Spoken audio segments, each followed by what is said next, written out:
Tiempo prestado. Mi vida después del diablo. Una historia escrita por Johnny Ospino. Hay errores que cometes en la vida que te persiguen para siempre. Decisiones que tomas creyendo que estás en lo correcto y que terminan destruyendo todo lo que amas.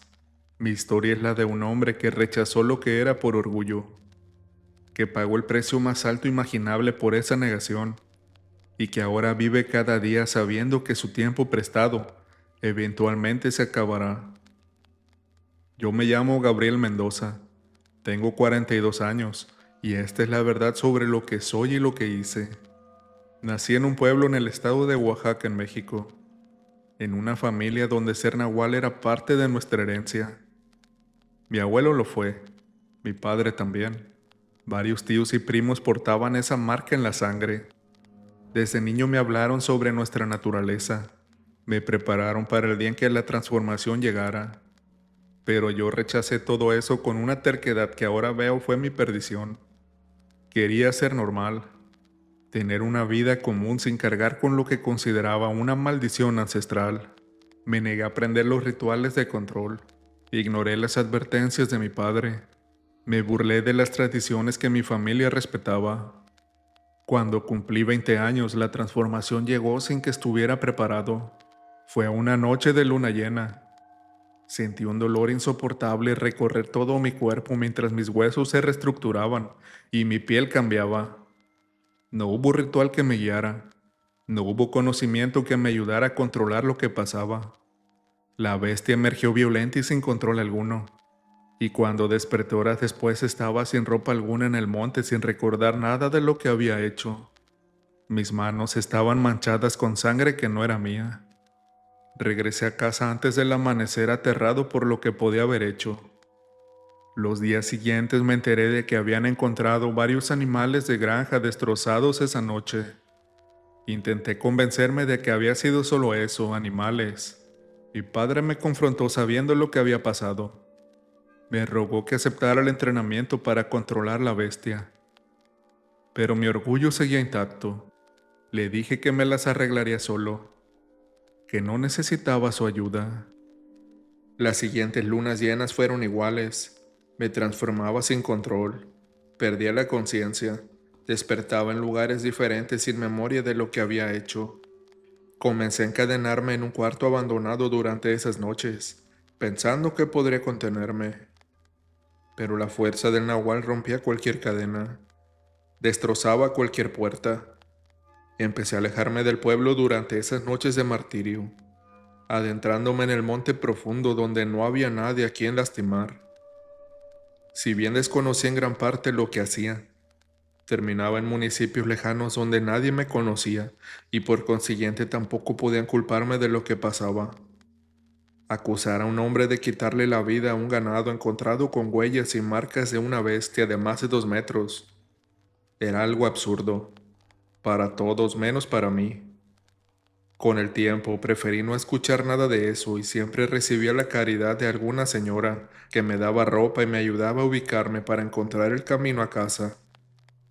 En otras ocasiones contactaba a mi padre para que fuera a buscarme, y éste lo hacía pero de mala gana. El tiempo pasó y a los 25 años conocí a Lucía. Era una maestra del pueblo vecino, hermosa e inteligente. Me enamoré de ella de una manera que nunca pensé posible. Ella no sabía lo que yo era. Le oculté esa parte de mí con mentiras elaboradas. Le decía que tenía que viajar por trabajo cada mes, que eran compromisos laborales ineludibles. Lucía nunca sospechó nada, confiaba en mí completamente, aunque cada mes se me hacía más difícil explicar que pasaba la noche en municipios considerablemente lejos. Recuerdo aquella vez en que iba en el autobús y la noche me agarró en el camino, por lo que tuve que bajarme en la mitad de la carretera y adentrarme en el monte, donde me terminé transformando en nahual. Lo que hice aquella vez no es necesario relatarlo. Por otro lado, Lucía y yo nos casamos cuando tenía 27 años. Mi padre asistió a la boda, pero la decepción en sus ojos era evidente. Me llevó aparte y me suplicó una última vez que aceptara ayuda. que aprendiera a controlar la transformación antes de que fuera demasiado tarde. Le dije que todo estaba bajo control, que había encontrado mi manera de manejarlo. Fue la última vez que hablamos. Murió 6 meses después sin que yo hubiera aceptado sus consejos. Lucía quedó embarazada al año de casados. La felicidad que sentí cuando me dio la noticia fue inmensa, pero también vino acompañada de un miedo profundo. Tenía una familia ahora, personas que dependían de mí, y seguía sin tener control sobre la bestia que habitaba en mi interior. Intensifiqué mis precauciones durante las lunas llenas. Me alejaba más lejos. Buscaba lugares más remotos. Por un tiempo pareció funcionar. Mi hijo Mateo nació cuando yo tenía 29. Era perfecto, pequeño y vulnerable. La primera vez que lo cargué en mis brazos juré que lo protegería de todo. Pero las promesas que hacemos son frágiles cuando no conocemos nuestra propia oscuridad. Durante los primeros 2 años de vida de Mateo logré mantener la farsa. Lucía nunca sospechó nada. Mi hijo crecía saludable. Éramos una familia feliz en apariencia. Todo se derrumbó una noche que quedará grabada en mi memoria hasta el día que me muera. Mateo estaba enfermo con fiebre alta. Lucía estaba agotada de cuidarlo toda la noche anterior. Yo calculé mal las fechas. Pensé que la luna llena era el día siguiente. Esa noche, me quedé en casa para ayudar con el niño. Cuando la transformación comenzó ya era demasiado tarde para salir. El dolor me dobló en el pasillo mientras Lucía ponía a Mateo en su cuna. Intenté gritar que se encerraran, que huyeran, pero mi voz ya no era humana. Lo último que recuerdo con claridad es ver el terror en los ojos de mi esposa cuando me vio cambiar. Después todo es obscuridad y fragmentos confusos de imágenes que preferiría no recordar jamás. Desperté al amanecer en la sala de nuestra casa. Estaba cubierto de sangre. Las paredes también. El silencio era absoluto y aterrador. Me levanté temblando y lo que encontré destruyó lo que quedaba de mi alma. Lucía estaba en el piso de nuestra habitación. Su cuerpo yacía de una manera que no puedo describir. Mi hijo seguía en su cuna, tan pequeño, tan indefenso, pero también inerte. La bestia no había distinguido entre extraños y familia. Había acabado a quienes más amaba en el mundo. Pasé 3 días encerrado en esa casa con los restos de mi familia, incapaz de moverme o pensar con claridad. Cuando finalmente salí del shock, llamé a la policía y les dije que había regresado de un viaje para encontrar esta escena. Inventé una historia sobre un supuesto animal salvaje que había entrado a la casa. Los oficiales no me creyeron del todo, pero tampoco tenían evidencia de otra cosa. El pueblo entero murmuraba que algo no cuadraba, pero nadie podía probar nada. Enterré a Lucía y a Mateo poco después de esto. Mi familia política me culpaba abiertamente aunque no supieran la verdad completa. Algo en sus instintos les decía que yo era responsable de alguna manera. Después del funeral regresé a la casa vacía que olía a muerte. No pude quedarme ahí ni una noche más. Vendí todo lo que tenía y desaparecí del estado.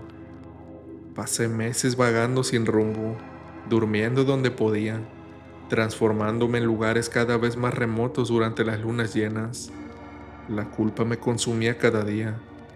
Veía los rostros de Lucía y Mateo en mis sueños. Escuchaba el llanto de mi hijo en mi mente.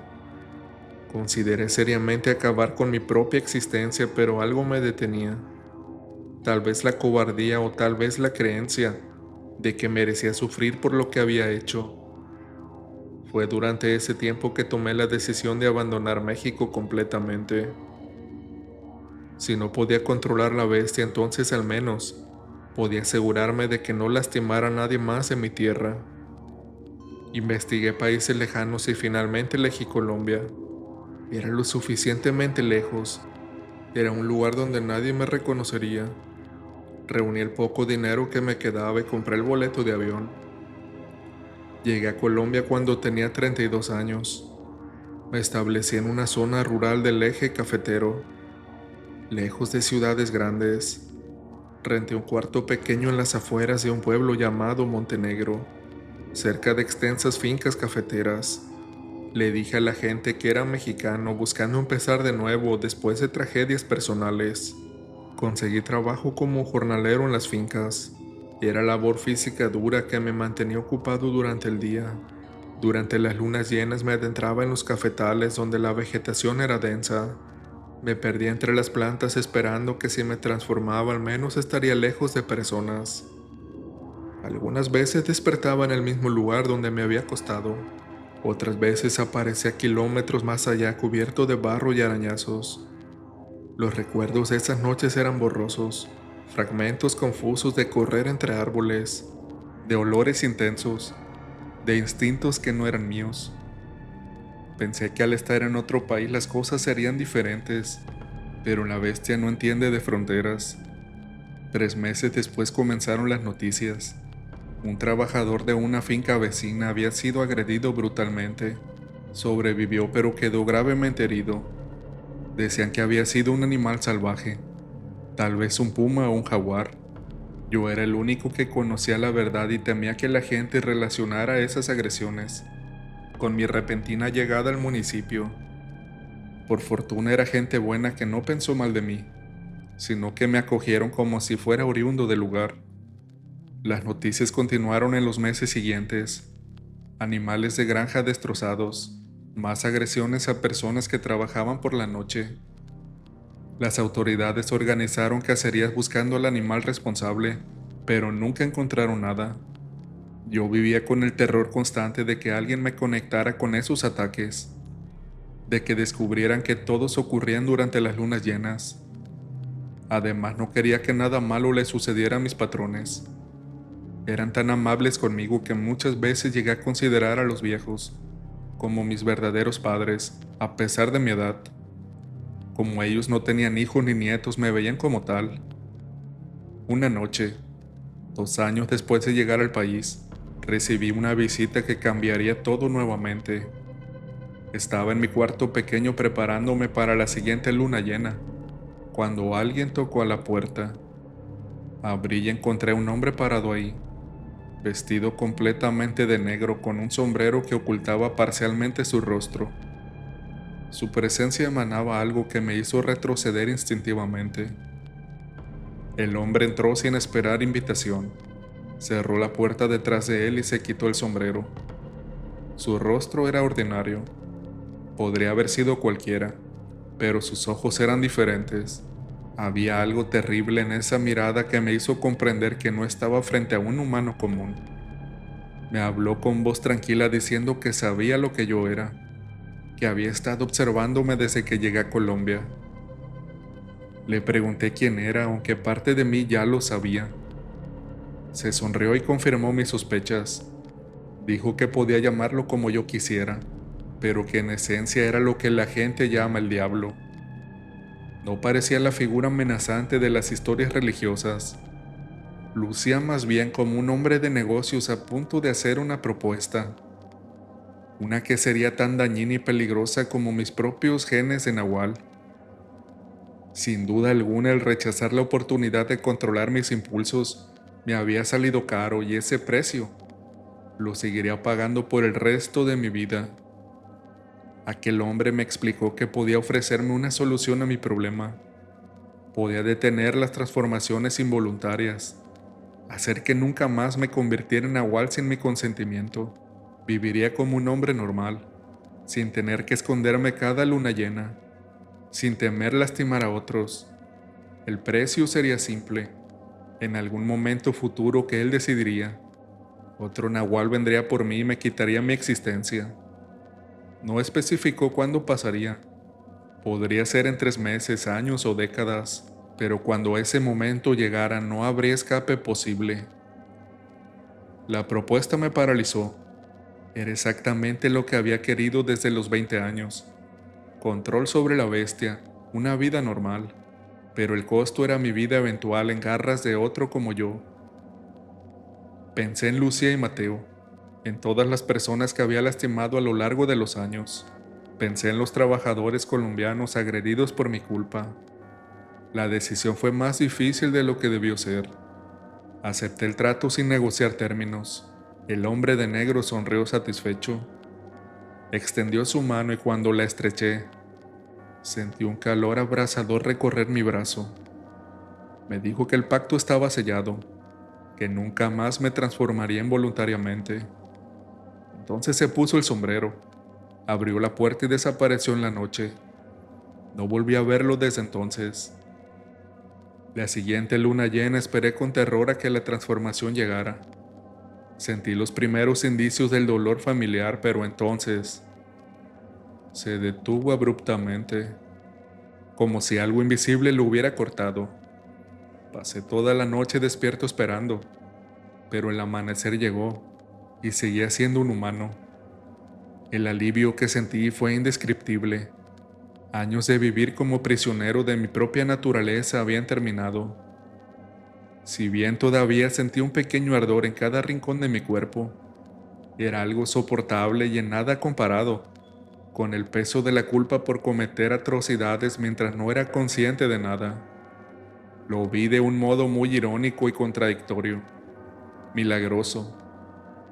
Los meses siguientes fueron los más tranquilos que había tenido en más de una década. Las lunas llenas pasaban sin incidentes. No había más agresiones reportados en las fincas. Comencé a permitirme pensar en tener una vida real nuevamente. Conocí a don Ernesto, el dueño de una de las fincas grandes donde yo trabajaba. Era un hombre mayor y respetado en la región.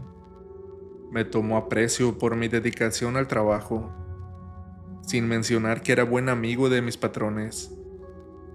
Don Ernesto tenía una hija llamada Camila, una mujer de 30 años que había regresado recientemente de estudiar en Bogotá. Ella comenzó a visitarme en los cafetales llevándome agua o comida. Conversábamos sobre todo tipo de temas. Era inteligente y hermosa. Me recordaba a Lucía de maneras que dolían y sanaban al mismo tiempo. Intenté mantener distancia, pero la soledad de años pesaba demasiado. Camila fue persistente en su interés. Parecía haber algo en mí que valía la pena rescatar. 6 meses después de conocernos le conté parte de mi historia. Le hablé de mi esposa e hijos fallecidos en México, aunque omití los detalles de cómo ellos fallecieron. Le dije que había venido a Colombia huyendo del dolor. Ella no huyó de mi pasado trágico. En cambio, ofreció comprensión y compañía. Don Ernesto probó nuestra relación con condiciones. Quería asegurarse de que mis intenciones fueran serias. Le prometí que cuidaría de su hija. Esa promesa pesaba diferente ahora que sabía que ella no me transformaría. Podía cumplirla realmente. 2 años después del pacto con el hombre de negro, Camila y yo nos casamos en una ceremonia pequeña en la finca.